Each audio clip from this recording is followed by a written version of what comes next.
teams don't burn out. Individuals do. Individuals burn out. And so what is that about our individual nervous system and our individual capacity that means, oh, it's an individual problem that is burning out. It's not actually the team that's burning out. So when you organize the team and get the community, the family, the relationship, the team together, we're immune to burnout, right? We actually can be fireproof in that sense.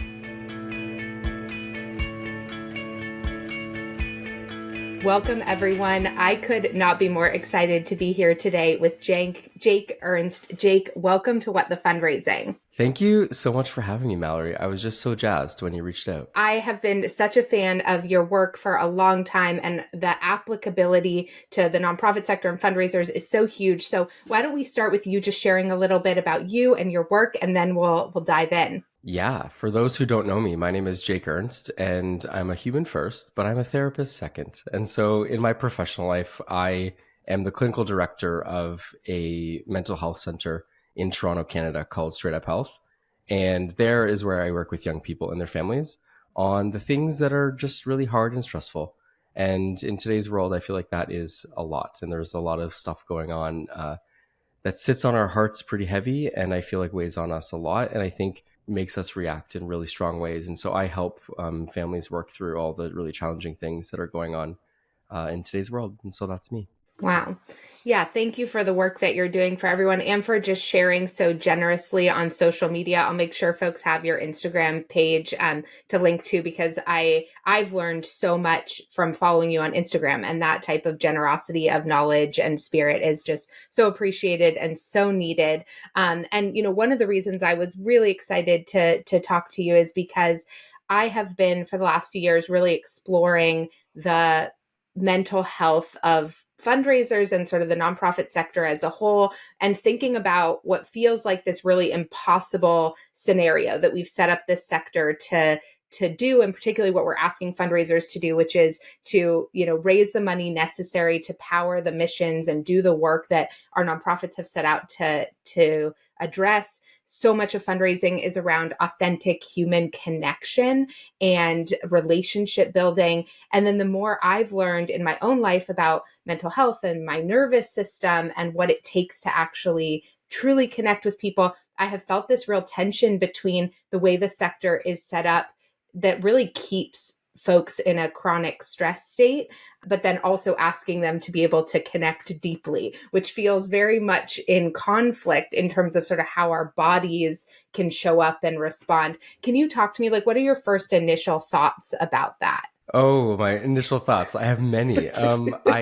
So the first thing that comes to mind is actually my personal mantra, which I use just with myself in my own work, which is that nothing is as urgent as it feels. And I have to remind myself day to day that our nervous system's job is to turn on or turn off our stress. And quite frankly, in modern times, there are just so many things that turn on our stress response beyond our control, beyond our choice, and beyond sometimes our awareness.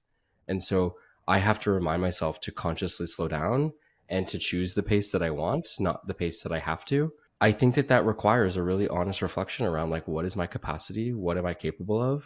What do I feel like my capacity should be versus honestly, what is it? And that is really hard work in a world that is really kind of fueled by what I call, the acronym is WHOA, but it's worry, hurry, alarm, and overwhelm.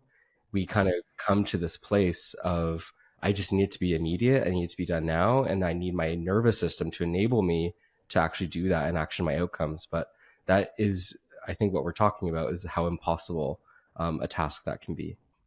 Okay. What I love about that quote, nothing is as urgent as it feels, is that what you're not saying there, or correct me if I'm wrong, is it's not urgent at all, but it's not as urgent as it feels. Because I think one of the conversations that happens in the sector sometimes around this is don't sort of give in to any urgency. And when we have nonprofit leaders that are they're working on the front lines of climate justice or issues that, have real timelines on it, and urgent is maybe a relative word, but they have these real timeline, and these activists are like, well, this actually is urgent. We're trying to get everybody's attention around this issue urgently, but the way that that's showing up in their body is beyond actually even the real urgency based on sort of what you're saying. Absolutely. And I think urgent doesn't mean immediate, right? Urgent doesn't Mm, mean now. Urgent doesn't mean it has to happen yesterday. It means mm, we can become in control of the pace, right? And I still think that, because of social media and the internet and the way that relationships are right now, I think that we've sort of synonymized like, yeah, urgency means that it has to have happened already, which is mm, which is not, I think, the conversation that our nervous system knows how to keep up with, right? And so we find ourselves in this constant pursuit and this constant chase of, I have to keep up with the pace that my nervous system thinks that it needs to be at, right? Which is, it's a mm, bottomless well. We're never going to arrive. There is no arrival. And so we have to become in control of that process so that our nervous mm. system isn't constantly operating at a pace that is unmanageable and, quite frankly, impossible. It's sort of like the perfectionist myth, right? It's like if you're chasing perfectionism, you're never going to find it. Nothing is perfect. And so, yeah, the meaning or what urgency actually feels like in our body is like not a solvable, it's an immediacy, not just an urgency. And I love that. Think about it's like it should have happened yesterday. So there's no like soothing that because it's just not even attainable. No, there's no relief. There's no moment of pause. And so I'm just such a fan of taking a beat, just taking a moment to sort of say, like, what is our work? What is going on right now? What Mm, am I realistically capable of? And what is the priority? I think one of the main challenges that we've bumped up against here is that we've turned priorities into a plural, right? There's no mm, plural. It's one. There's one priority. Priority is only meant to be one. It's not meant to be multiple priorities. It just leaves us just constantly juggling, right? All these balls in the air. And I kind of have this vision in my mind of like, well, of course it's hard to mm, keep that many balls in the air because it's not just unmanageable, it's impossible. And mm. unfortunately, I don't think we're juggling, really light juggling balls. We're juggling bowling balls. Yeah, I mean, this hits on so much of really how I feel like we've like set up fundraisers and we keep trying to like give them tools and task lists and like we're trying to solve the problem with like the same things that have created the problem, right? It's like prioritize like that piece around priority is gosh, we could just like end the episode there and have that be like the banner because it's so true, right? We're like, what are your priorities? And then it's like, how on earth do you do that? It's Like, impossible. It's impossible. You know what I kind of picture? You know that kind of game that you used to play kind of in middle school where you're like keeping this like beach ball in the air, like keep up, and you're kind of like, all tossing it back and forth, like you're all kind of participating together. And then the teacher like throws in another beach ball and you're kind of like, oh, that gets a bit like hard. That's a bit more difficult. But you know what I think is happening is we're not just juggling these beach balls, we're trying to keep up bowling balls in the air, which makes us act really urgently and respond like it's a crisis, right? Respond mm, as if like, wait, well, what happens if that bowling ball hits the ground? That would be disastrous. And so we mm. find ourselves rushing towards this sort of sense of like, I have to play keep up, which really is a really difficult management, right? And unfortunately, some of those bowling balls are spiky, some of them are hot. It's a bit like a hot Mm, potato effect. And, mm, it breaks for just a really frantic and frenzied application. mm. Okay, you've said a few times this idea of like being honest about our capacity and sort of like what we can take on. And I found like in my own sort of healing journey that like without a pause or without sort of any of this other work that it was like I had no idea how to even sort of tap in or be honest with myself or truthfully even like be okay saying I don't have the capacity to do that. And I'll be honest, like I still feel wildly uncomfortable when I say to a friend or a family member, like, I don't have the capacity to show up in that way right now, or I don't, you know? And so I'm curious, like some, I don't know, suggestions or strategies that you have for like people who are like, okay, like I want to be more honest about my capacity, but like, how do I even kind of start to figure out what it is? Yeah, I call this the process of I want to, but I can't. And I think Hmm. that that same theme repeats itself and replays itself in so many different scenarios and so many different relationships, right? The sort of sense of, like I really wish, I really want to, I really hope that I could be able to do that, but I can't. And I think that Mm, there becomes this big gap, right, in our expectation and our reality around like what we can actually realistically accomplish. And I often just kind of default back to, Like, what am I trying to do here? Like, what is all this for? Like, why am I Mm. working so hard? Why am I putting my nervous system through all of this stress? And where is my humanity in all of this? Would I want this for someone that I love and care about?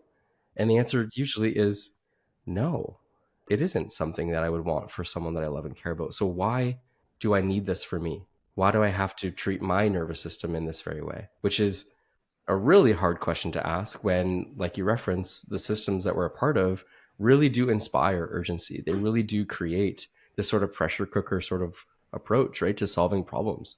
And I think there's a better way. We don't have to do it this way. Mm. There's a better way. Okay.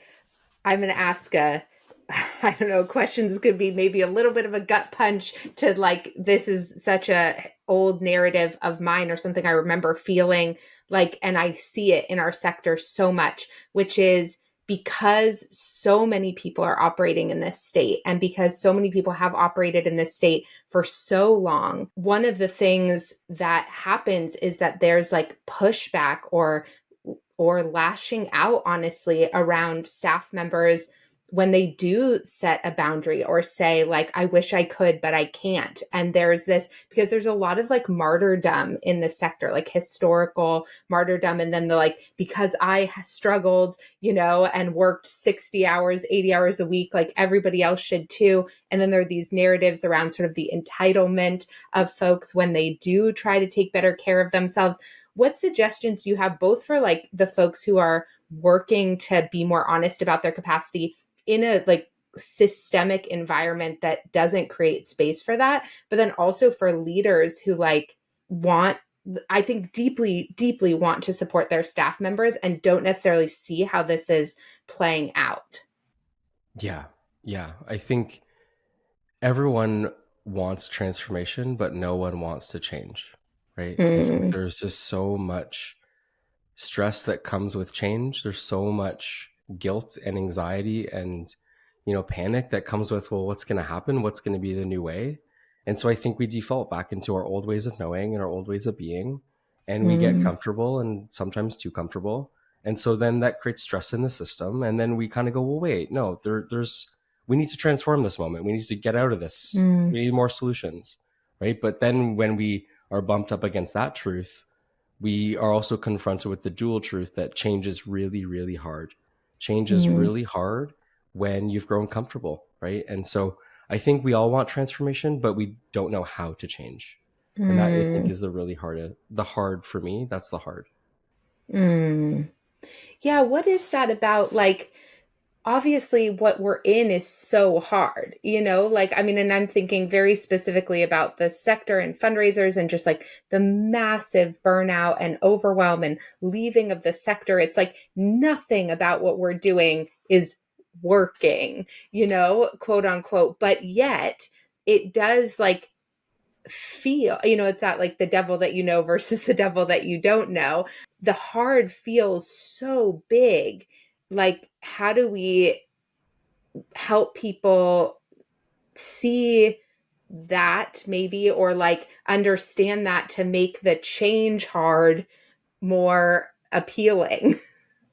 Yeah, I come to this problem as a therapist and I help people make changes every single day. And so I have a front row seat to change in many different forms, in all of its forms. I work with young people, but I specifically work with families. I work with the family unit. There's no young person in my mind that I think can change or should be required to change all by themselves. And so Mm. that's why I just think it's so important to onboard family members into that problem. And so for me, the biggest question I have is like, who else is a part of this? Like, who else is helping you? And I've really kind of come to this other big question around social health and why we're not talking about social health. We're talking a ton about mental health and emotional health. That's all matters. It's all very important. But where is our conversation about social health? When are we going to start talking about change doesn't happen outside of relationships? We need relationships in order to change and to heal and to grow. And we need to return to that sort of notion of we heal together and we need a community in order to thrive. And Mm. I don't know that we're there yet, right? I think that in survival mode, in high stress mode, in urgent mode, it's very solo. It's very siloed and separate, right? We go into individualism mode where it's like I have to self preserve and I have to self protect and it's just the me show right now. And I want the we show. I want, like, how can we all get together and rely on each other for meaningful support? And it proves it's challenging, right? That's not easy. Yeah. I mean, this brings me to like the first time we connected on Instagram. I can't even remember what the post itself was, but you were really like kind of towing that line around, or it brought up for me at least, this piece around personal empowerment to change our lives and our, relationship to self and our relationship to the environments that we're in, and I want fundraisers so badly to have that, and to, there's some very basic tools. There's a lot of deep work that is necessary and inaccessible, and we could have a whole separate conversation around that. But I found that there are actually some like more simple tools that are game changing for fundraisers. I mentioned when I reached out to you that Britt Frank came on the show, and her strategy around saying that makes sense. Like, just to yourself when you feel something. Honestly, every day, probably, definitely every week, I get messages from people saying that strategy has changed my life. It's And so it's like, I want people to recognize that like there are things that we can do as individuals, and I don't want them to take on the system issues and feel like, oh, if I can't feel better, if I can't address this, it's all my fault. And like how we hold the empowerment without the blame, like at the same time. ooh, that's so good. I mean, number one, I mean, shout out to Britt Frank. I mean, I love Britt, and we've connected on a number of things many times. She's incredible. But what I'm kind of reminded of, just per your comment, is that burnout happens when we have chronic and repeated stress without a break. And I think the thing we often forget about this sort of notion of burnout is that teams don't burn out, individuals do. Individuals burn out. And so, what is that about our individual nervous system and our individual capacity that means, oh, it's an individual problem that is burning out? It's not actually the team that's burning out. So, when you organize the team and get the community, the family, the relationship, the team together, we're immune to burnout, right? We actually can be fireproof in that sense. And so, I think that for me, the most and the greatest, most effective strategies are ones that are community focused and relationship centered. Relationships are at the core of who we are. In fact, relationships are who we are. We're not ourselves without relationships. That's how we come to be, right? And so there needs to be a more relational approach if we want to solve this. Okay, this is a not fully fleshed out thought, so I'm going to see how how much I can string it together.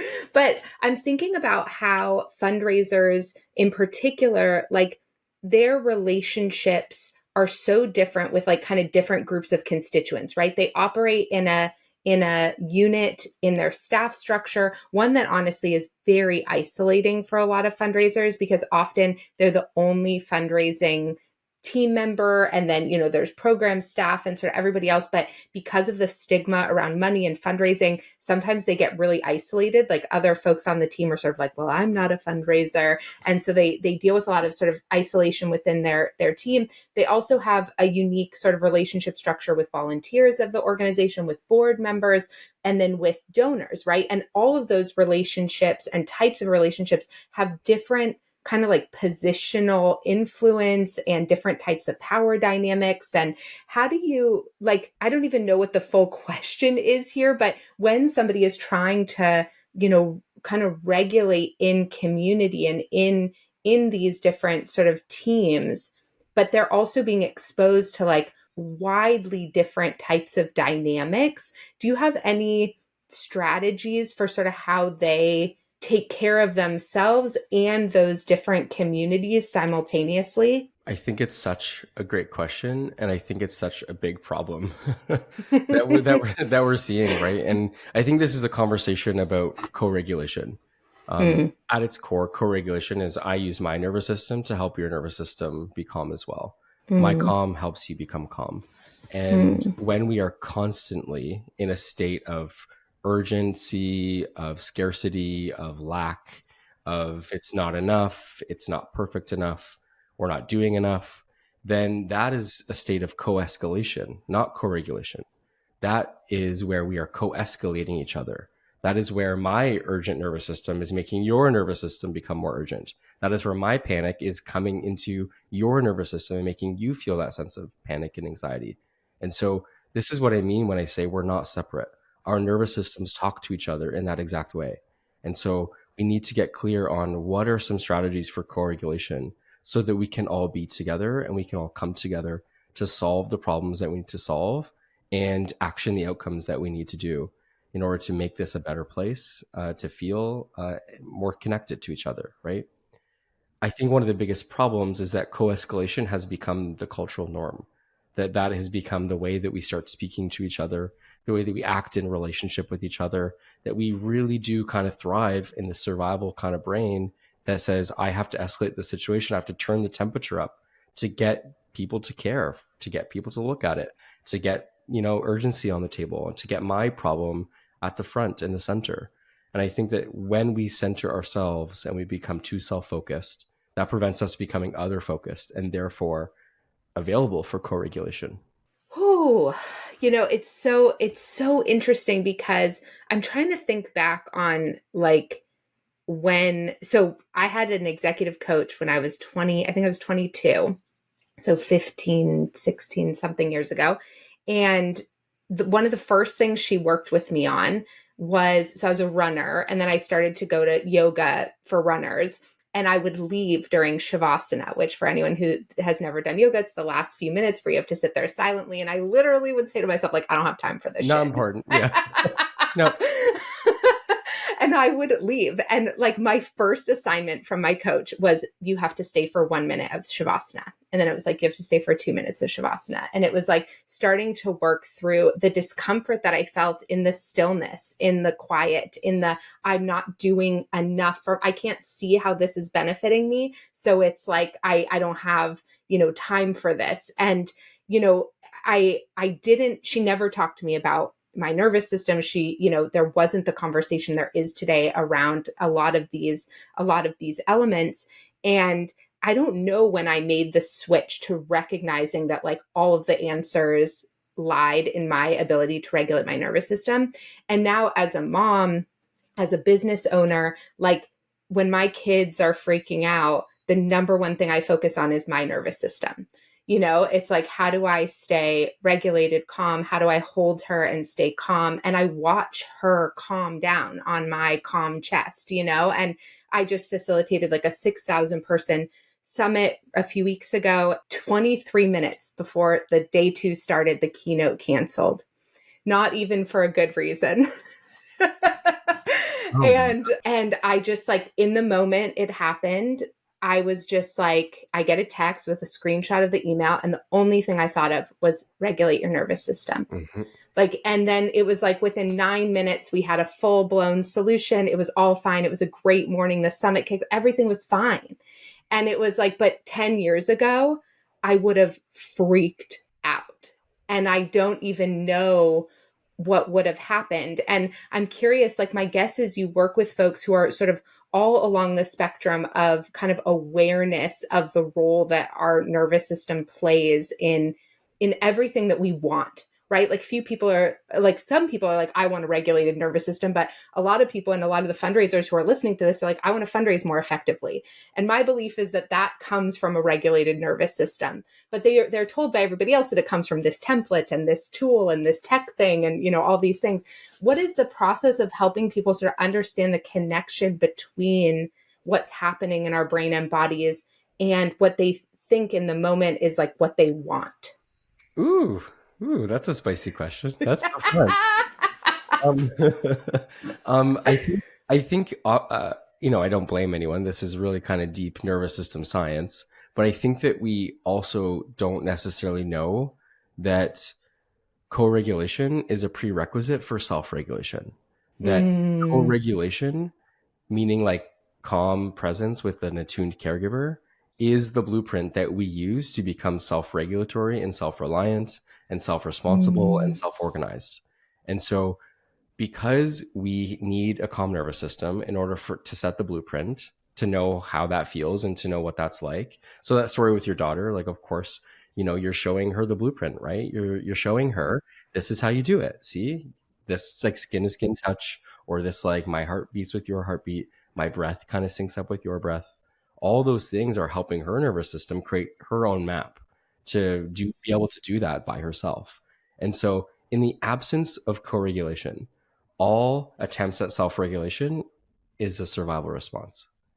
When there is no co-regulation that is present, when there's no blueprint, when we don't have that blueprint set on a team, in a relationship, maybe even in our families, all future attempts at self-regulation is just a survival response. It's a survival attempt to keep the system going and keep the system moving. And so unfortunately, we've started to call, this urgency, or like, I need to like make money, or I need to like meet my goals. I need to like hustle harder. I need to be busy. That is all just really urgent survival response. And we're calling that independence, right? We're calling that confidence. We're calling that leadership. We're calling that independence, independent self-regulation. But in the absence of co-regulation, it's not true self-regulation. Whew. So a spicy answer. Yeah, I'm bringing the flame today. I love it. I love it. This brings up for me then this piece around that I'm sure I know I felt this way, and I'm sure other fundraisers and nonprofit leaders feel this way, which is that all those things that you said, the hustle, the, working harder, all those pieces, we get a lot of positive reinforcement for those everywhere. But really in the nonprofit sector, this like, do it for the mission and sacrifice for the mission. Like there is just such praise given to that overwork and overdrive behavior. And it feels good, right? It feels good. So what's happening then? We're obviously we're not being regulated, but we're having some good feeling that then gets kind of addictive, I think, in wanting that then drives the repetition of that behavior. Oh, truly. Yeah. I mean, as humans, we're a social species. I would argue that we're an ultra social species. It's not just that, we like to sit around and like have drinks together and have fun. We need each other to survive. We need other nervous systems. And I would argue calm nervous systems. We need other nervous systems around us in order to enable our survival. When we don't have that, we are in survival mode. And so I think when we're trying to action these outcomes and work towards success and, be productive and, we have to do it perfect, when we're just constantly chasing and constantly moving, that leaves us in a place of, I don't think I'm going to make it. I don't think I'm going to survive on my own, right? And so what happens then is we need social proof. We're the social species that needs each other around in order to survive, but we need evidence. We need social proof that I can do it by myself, that I'm capable, that I belong somewhere, that I matter to other people. And so what you're talking about is that, of course, there's a ton of reinforcement and social rewarding that comes with, okay, I've met the norms of the group. And if the established norm is you have to be the top fundraiser, or you have to make the most money, or you have to bring in the most dollars, or you have to like say the smartest thing in the room, then that gets what's socially rewarded, right? And that's what tunes our nervous system and cues us up for, okay, I have to chase, I have to pursue the social reward. And that's because, as we were saying, the social species piece is we need to be a part of the group at all costs, because the really scary part is being rejected or feeling that sense of shame and unworthiness of I don't fit and I could potentially be abandoned. And so social rewards, social proof, and that belonging piece, is a very big piece of this puzzle. Okay, so you just clicked on something that is so huge in this space, right? And fundraising isn't the only role like this, of course, but fundraisers are going to deal with a lot of rejection. They're going to deal with things like ghosting. It is an unavoidable part of the job. And I would argue that, any fundraiser who has 100% success rate is not actually doing something right, because part of it is being out there and figuring out, are you in alignment with what we're trying to do, and being able to, and not everyone is going to be a right fit. So in a situation like that, where somebody is experiencing on a regular basis feelings or like that belonging kind of being challenged by that set of relationships, what are some things that can happen inside an organization, inside a different unit, to help in that sort of like co-regulation or healing of those patterns, so that they have the ability, like physically and psychologically, to go out and put themselves out there again. Yeah, I don't think that our nervous systems have yet evolved to handle the amount of rejection that we experience. And I think that Mm, it comes from all angles, right? It comes in our profession, it comes in our relationships, it comes in friendship, it comes in family. And our nervous systems haven't yet developed the capacity to tolerate and to be able to not react, let's say, to the mm, amount of social rejection that we feel. And so I think that's number one. I think mm, number two is, as humans, we are incredibly resilient, right? So we have this ability to get back up, brush ourselves off, and move on forward to continue with the task. I think where that becomes challenging is when it's at the level of an attachment injury, when every mm, time we hear no, our own histories and our past relationships are all a part of that moment for us. So it's not just, mm, Billy Bob Inc. saying to us, like, I know we're not going to be able to fund that project, or mm, that's not going to happen. What gets brought up is all of our attachment injuries and our attachment wounding around, or that confirms that sort of story of, you're unworthy, you don't matter, this project doesn't matter, you are a part of a group that is not what I'm gonna like sign myself up for. And so yeah, that can reach the level of an attachment wound that can be felt like a scarring almost, right? When mhm, people, it can be really painful and really deeply painful. I think about other professions that sit with that exact same feeling, right? I think about actors who audition a lot. mm, I hear about other professions who just get told no and no and no, like a lot of creative professions like artists mm, hear that all the time. And of course, that sort of picks at those wounds.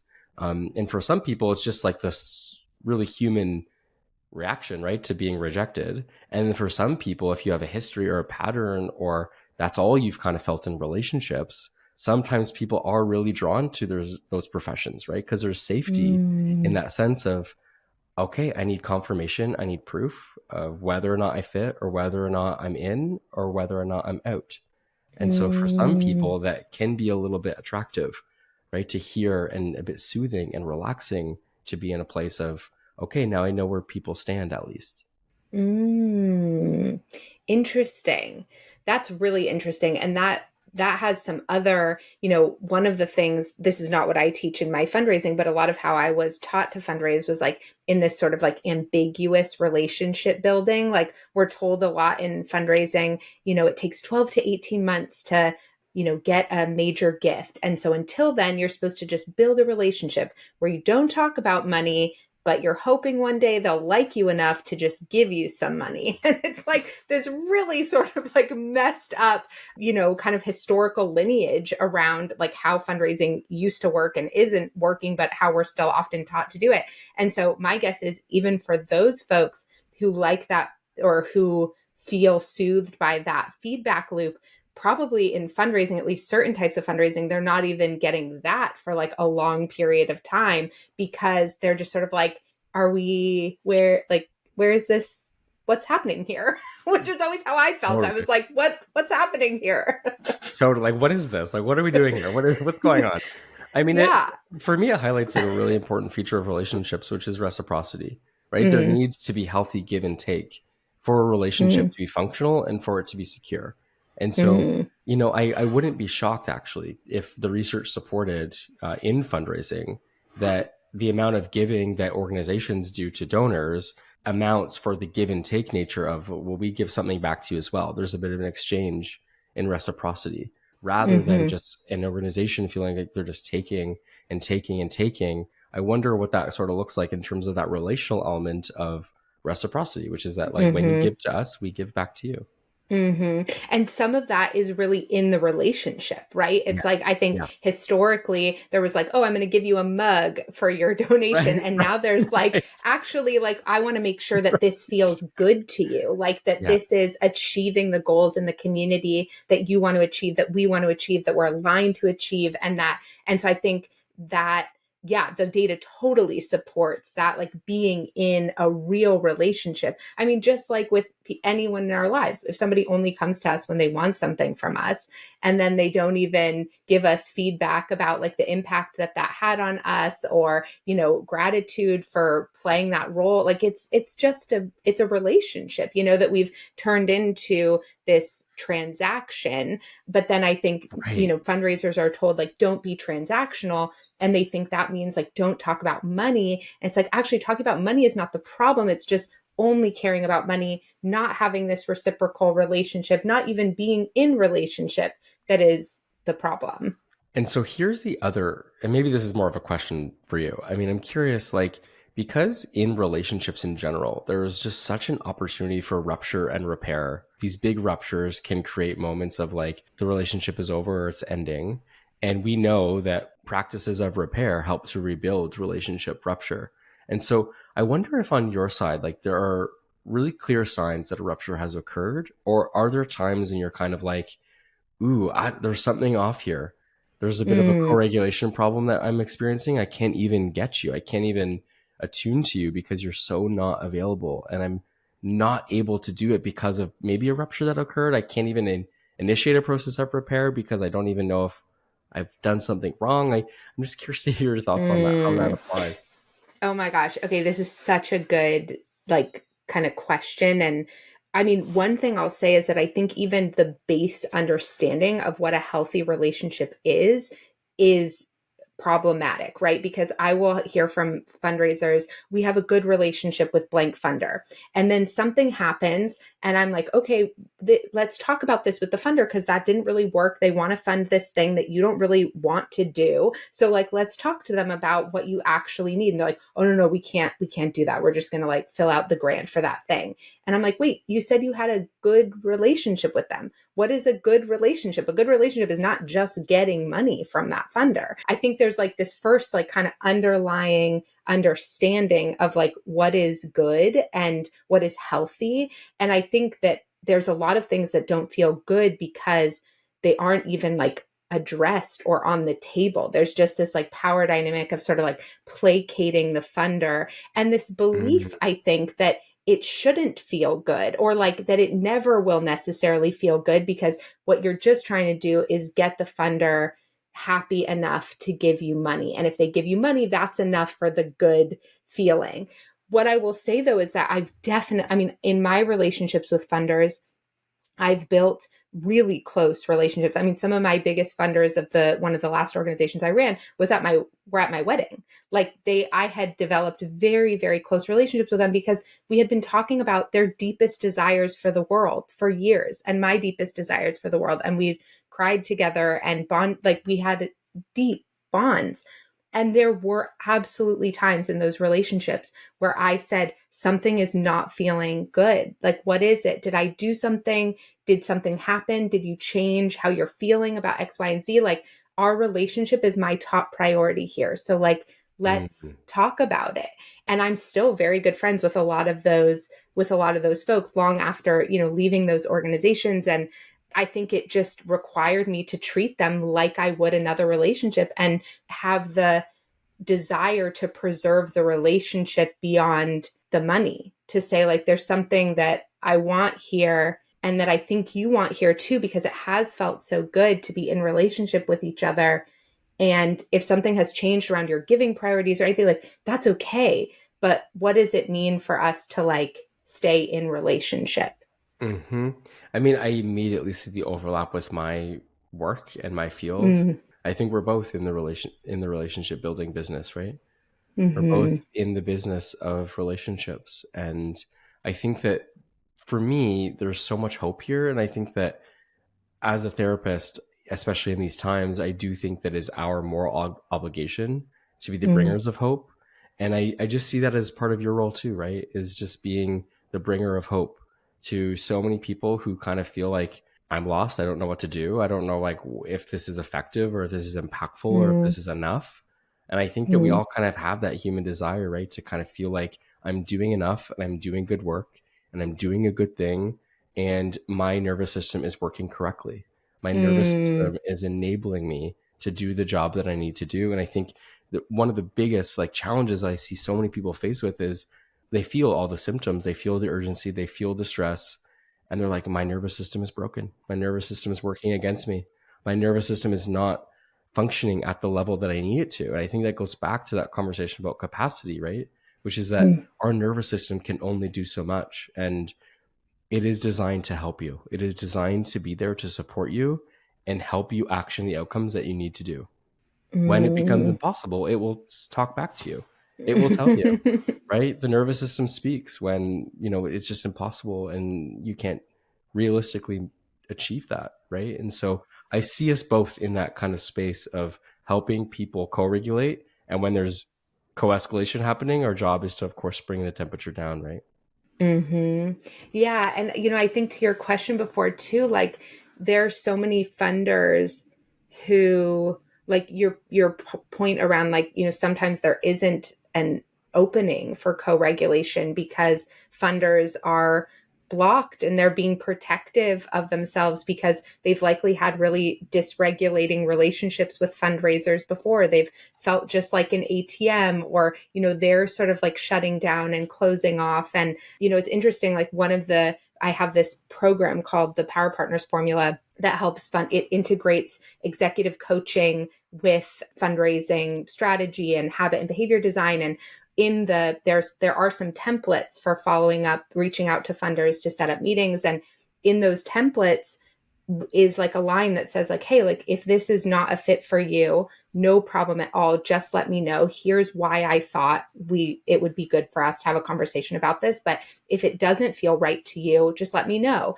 And I had put that in there because that always felt good to me as a fundraiser to just sort of say like, hey, I don't want to just get you to fund this at all costs. Like I want you to fund this if this is going to feel really good to you to be a part of. And then the emails had a really high response rate. And so I was like, okay, there's something here. And then I've learned more and more that actually like that creates safety in the funder to know they're not just going to get like kind of tried to be talked into something or not respected or not heard or like where their personhood is not included in the conversation. And so much of it, now makes me think like, oh, it's probably like regulating for them to read a line like that in a fundraising email that they never see, they're probably like, oh, and it like allows them to put their guard down a little bit and know they're going to be that the person really wants an actual relationship. Totally. I mean, anytime our nervous system is made to guess is not a good situation.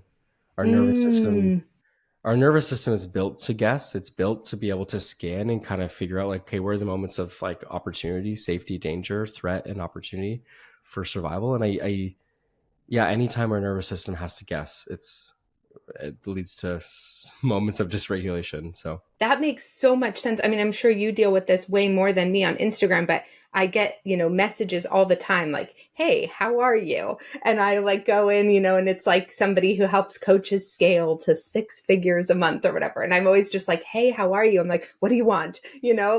Because probably for exactly that reason. Absolutely. And our nervous system has this thing called neuroception. Are you familiar with neuroception? Neuroception is sort of our nervous system's ability to scan our environment for threats. And so, I think, as I was saying before, I think there are just so many things in our world, digital or otherwise, that present as a threat that, like, if we were on the savannah, we would look at that and be like, avoid that. Why would I avoid that? Or why would I approach that? I have to avoid. And so, our nervous system is built to guess, but when we're constantly made to guess, it's not a good scene. Interesting. Okay. What question have I not asked you or something we haven't talked about that we should be talking about related to all of this? I look at like rising rates of loneliness. I look at increased rates of separation and divorce. I look at incredible and astronomical declines in friendship and access to what is called a third space. So a place that isn't just home/school or work. We need more third spaces. And so I think the question that I continue to come back to is, why are we not talking about social health at a community level? I think that we do a pretty good job talking about kind of one-to-one in terms of like couples work and couples paradigms. But I think we need to be talking more about community health and social health. And I think it's time. I think that we're all hungry for it. I think that we want to talk about it. And I think that we're feeling the effects of it. Like, I think that loneliness is just such a socially painful feeling that we're all made to sort of sit with. And I'm recently sort of grappling with the fact that loneliness isn't just a feeling that we experience as a result of being disconnected. It's actually an instinct. It is similar to like a hunger cue that's within us. Loneliness isn't just a byproduct of social isolation. It is an instinct that we have inside of us to connect. And so it is a cue and a call to get back to the group, and similar to like hunger or thirst cues. So loneliness, again, is not a problem. Loneliness is actually, we need that feeling of loneliness to keep us oriented towards the group. And so that's sort of my message that I'm kind of pushing these days, which is that like we are experiencing a big crisis of disconnection, and we need to get back to the group, and we need to get back to each other, and relationships are at the core of who we are. Thank you. That is such a good note to leave folks on, and tell folks, I know you have a podcast. Where can they go to connect with you, to learn more from you? I'm so excited. I want everyone to go follow Jake right away. Oh, thank you, Mallory. I've been creating online for a few years now, and I do so because I think that there is a lot of misinformation out there, and I think that we all kind of need a meeting place to talk about things that matter to us. And that's part of the reason why I write and create. And so I'm writing on Substack, which is my favorite platform these days. It's so good. And so I write weekly on Substack. It's called Just Trying to Help. So you can search Just Trying to Help, Jake Ernst. You can find me there. I'm also on Instagram and Facebook at MSWJake. And my podcast, This Isn't Therapy, is a very fun podcast that I have with my best friend. And he and I, he's not a therapist, but we talk about all the therapy things that are happening in the culture, and we kind of give our little silly twist to it. So cool. I love it. Thank you so much for sharing your wisdom with us today. I'm so grateful for the work that you do, and for your willingness to come on and chat with me about it. Me too, Mallory. Thanks for having me.